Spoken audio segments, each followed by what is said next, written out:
Hello, my dear friends. How are you doing? Hope you are having an amazing day and not having to deal with drama. Ready for new stories I have for you today? Let's go to the first one. And don't forget to listen to the end of the story, guys, to hear my insights. Enjoy the stories, and don't forget to like and subscribe. And of course, don't forget to leave a comment.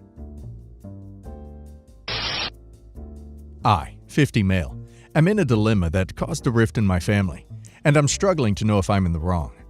My daughter, Emily, 25 female, is getting married next year, and I had promised to pay for her wedding.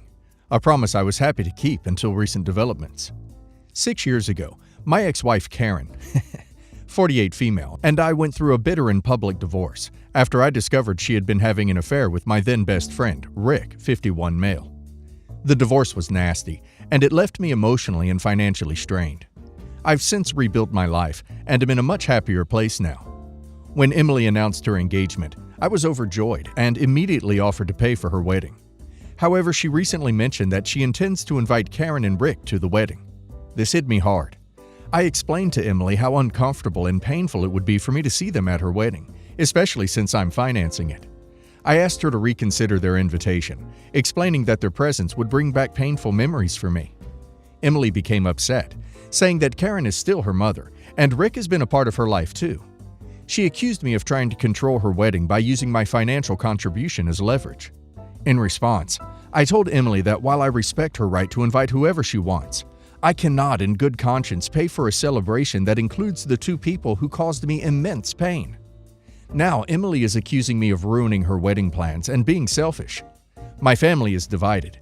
Some understand my stance, while others believe I'm being unreasonable and vindictive. I'm torn between my own emotional well-being and supporting my daughter. Am I an a-hole? Well, I guess my opinion won't be popular, but I think that having your parents pay for a wedding is a privilege, not a right.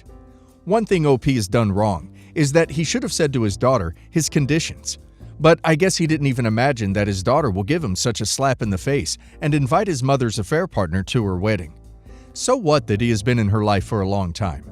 That man caused her father misery. Inviting her mother is understandable, but the affair partner too? Nope. OP just needs to keep in mind that this will sour his relationship with his daughter indefinitely.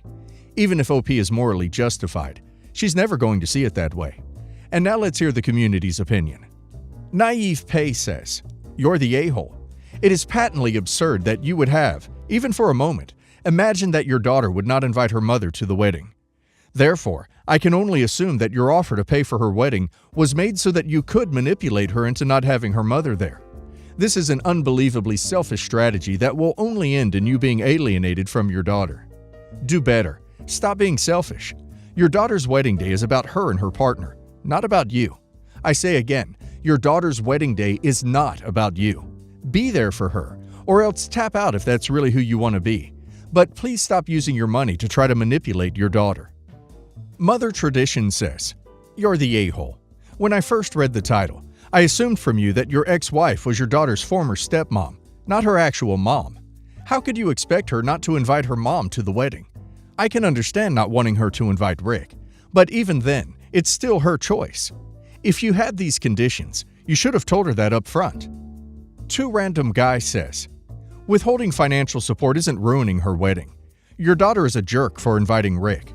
It's understandable she wants her mother there, but it's baffling to want them at a celebration of love and commitment when they're cheaters, not the a-hole." While on a study abroad, my husband Robert got his foreign girlfriend Elizabeth pregnant. Their relationship was rocky, and they've been broken up since Tim was about 1. I met Robert when their son Tim was 3 years old. Robert and I have now been together 13 years. When I met Robert, he was upfront that Tim always comes first and unfortunately is a package deal with Elizabeth until Tim is old enough for solo international travel. This was unfortunate because at the time, Robert and Elizabeth hated each other. My parents-in-law have always paid for plane tickets for Elizabeth and Tim to visit. Elizabeth and Tim usually visit for 2 to 3 weeks every year. Robert always requested my presence for these visits to build a relationship with Tim and, at least the first few years, for moral support dealing with Elizabeth. Elizabeth has, mostly, been nice to me, although it's very superficial. We're not friends. She's fine with the in-laws because they're very nice people who just want a relationship with their grandson and would never jeopardize that access. Robert and Elizabeth's relationship gradually improved, and by the time Tim was 7, they were on friendly terms. Being required to spend 2 to 3 weeks every year staying in the same house as my husband's ex has always been at minimum uncomfortable for me, at times extremely difficult and painful. But I tolerated it without complaint, without fully expressing how hard it was, because I felt that my main job here is to support Robert. I've been holding out for the goalpost Robert identified early on, that when Tim is old enough to travel alone, presumably Elizabeth will no longer come with. Well, that time has arrived. Tim is 16, traveled alone to visit last summer, and it was awesome. However, Elizabeth said she wants to come visit again this year and continue doing so every other year. No end date stated. My parents-in-law will never stop paying for plane tickets and never suggest Elizabeth not come. In fact, 2 years ago, prior to Tim's first solo trip, they assured Elizabeth she was always welcome, even after Tim is an adult, and she is family too. Statements, events like that, have amounted to death by 1,000 cuts, in which I've been experiencing serious depression surrounding Elizabeth's visits. I feel like that goalpost I was holding out for has vanished entirely. I told Robert that I will no longer be present for the full family vacations when Elizabeth comes. I will hang out for 1 or 2 weekends only. He knows I'm fully on board with vacations that do not include Elizabeth, though. He is hurt, says my lack of presence shows everyone, including Tim, that I don't care. I say that a stepmother cannot form a relationship with a stepchild when the mother is present anyway. And these visits are causing me extreme emotional distress, so it's time to take care of myself, because no one else is considering my emotions here. So Reddit, am I the a-hole? Well, there's definitely no need for her coming because OP's stepson can travel alone now. But it's OP's husband who needs to put his foot down and also talk to his parents about that. It sounds like OP's husband doesn't want to acknowledge the strain these visits put on OP and is trying to guilt OP back into quiet compliance. He wants OP to make his life easier. It is okay for OP to say she has had enough of Elizabeth. It's a feeling like everyone is afraid of her and are obeying to all of her demands. And now let's hear the community's opinion. Mundane State says, "Where is she staying when she comes? With your in-laws? I just want to make sure I understand correctly. Instead of having your stepson come to visit and stay with you and your husband in your home, your in-laws hijack the trip by paying, which then forces you and husband to go stay at your parents' house for 2 to 3 weeks in order to see his kid?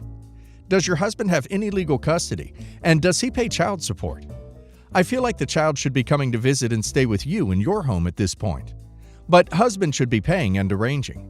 Why are the grandparents doing this?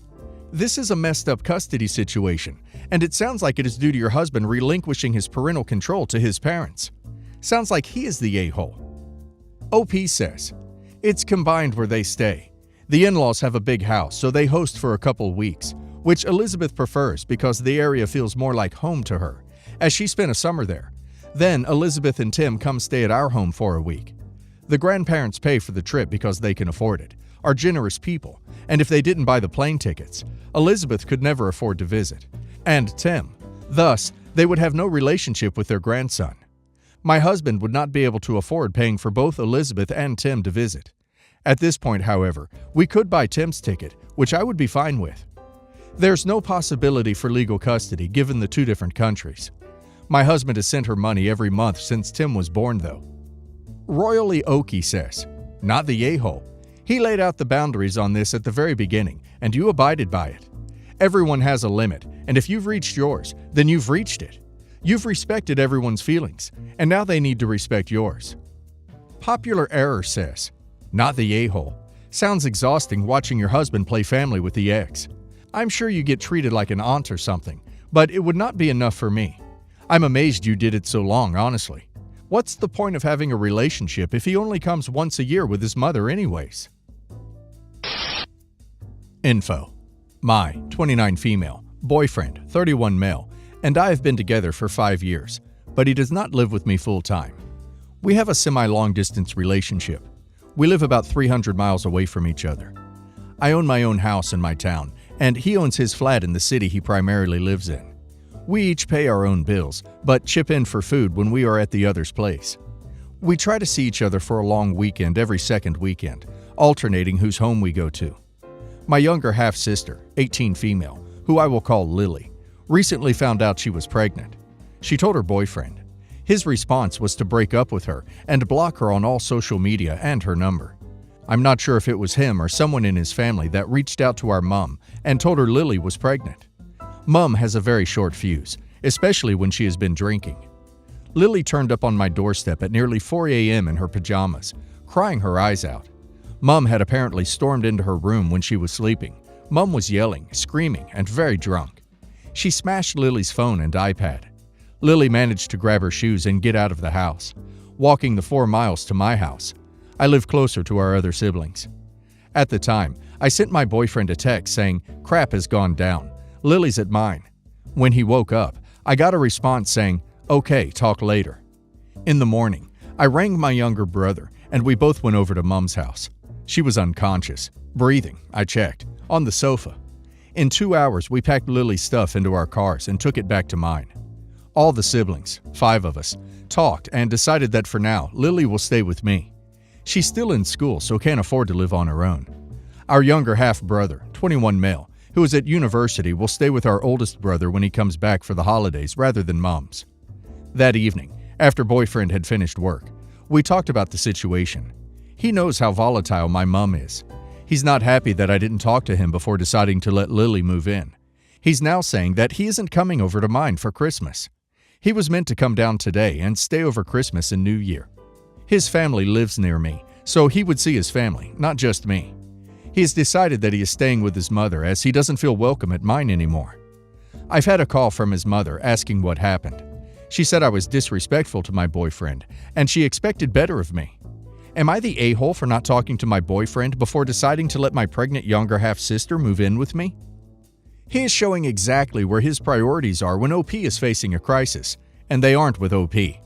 I'm not gonna jump straight to the usual Reddit response of dump him, but this needs to be the start of a serious conversation about your relationship. If the shoe were on the other foot, and he was the one hosting a family member in need, would OP feel entitled to speak on the matter in his own home? If they were living together, then he'd have a valid point. But they are not, and so he's not entitled to be part of the decision-making. Just to be kept up to date, which OP did. And now let's hear the community's opinion. R060655 says, "Not the a-hole. You do not live together, and I would have hoped he would be compassionate enough to understand your sister needs help, and that this likely will not be a permanent situation. Visiting family, but not visiting you is childish behavior. I'd take these few days to really think about how his behavior makes you feel. Good for you for taking care of your sister and removing her and her child from a potentially dangerous situation." Rebecca D. Day says, "Not the a-hole. It's your house, and you two don't even really live together. If I got a text from someone saying, 'I expected better,' I'd probably go haywire." Trick Strike 168 says, "Not the a-hole. To be honest, that's breakup material for me. Your sister showed up at your doorstep at 4 a.m. with nowhere else to go and was living in an aggressive household. You got her out when she needed a safe place to stay. His response to that is to not come for Christmas? He's the a-hole." My grandmother passed away recently and left her house and a generous amount of money behind. Even before her death, the question of inheritance has been very tricky in our family because everyone thinks they are entitled to something. I'm my grandmother's first grandchild. My parents had me when they were both young, and therefore often asked my grandma for advice when it came to raising me or letting her babysit me. It got to a point where I was at my grandparents' home more often than I was at home. I consider my grandma more my mother than my actual mom. Losing her has been incredibly hard on me. The relationship between me and my actual parents was very icy when I was a teenager. All my stuff was at my grandparents' home, and we only saw each other on birthdays and other family occasions. Even now as an adult, I'd say we are acquaintances at most. In the last months of her life, I moved back in with my grandma so I could take care of her. Now and then my uncles and dad showed up, but neither of them helped me or the caretaker out. I didn't see my family again until the funeral, and afterward when it came to dealing with the inheritance. Basically, my grandma gave me everything. The house, her parents' house in our home country, the money, and all her belongings. She specified that the house was mine to deal with alone, and I could either sell it or live in it. She gave her 3 sons the money they had to get by law, but left it at that. This, of course, immediately caused a fight. They accused me of forging the testimony, or said that I influenced Grandma in her decision, but I really had no idea. I assumed she would split it equally, because she's never been anything less than loving with all of us. Now everyone has been making demands. My uncle wants the house so his family can live in it. My other uncle wants the home in our home country to convert it into an Airbnb and make money with it. And my dad wants the majority of the money for my siblings and raising me. I plan to let my uncle live in the house, but charge him and his family rent. I'm going to give my younger siblings some money for college and personal spending, but I won't give it directly to my parents, and I'm planning to keep the house in our home country and the rest of the money. A lot of my friends said I should help my family out and just go along with it. And of course there's pressure not only from my dad and my uncles, but also their families. It's caused so much fighting, and I'm really tired of it. I really just want some opinions. Are my decisions really that selfish? I feel like I'm just handling it the way my grandma intended to. Holy Diver Boy says, keep all the money and duck them. She knew this would cause a fight, no doubt, but she ruled that you were to be the inheritor. Don't insult her posthumously by going against her wishes, I would say. Sorry for your loss, OP. Hope I have grandchildren like you one day. Fairy Penguin St. Kilda says, do not let the uncle move in. You will never see a penny in rent. How disrespectful to your grandmother. She worked for that money in houses. It was hers to decide. And their behavior has confirmed what she knew about her sons. Isahan40 says, letting your uncle move into the house would be a mistake. He will never pay you rent. It would be an even bigger divide in the family if you had to put him out after the fact.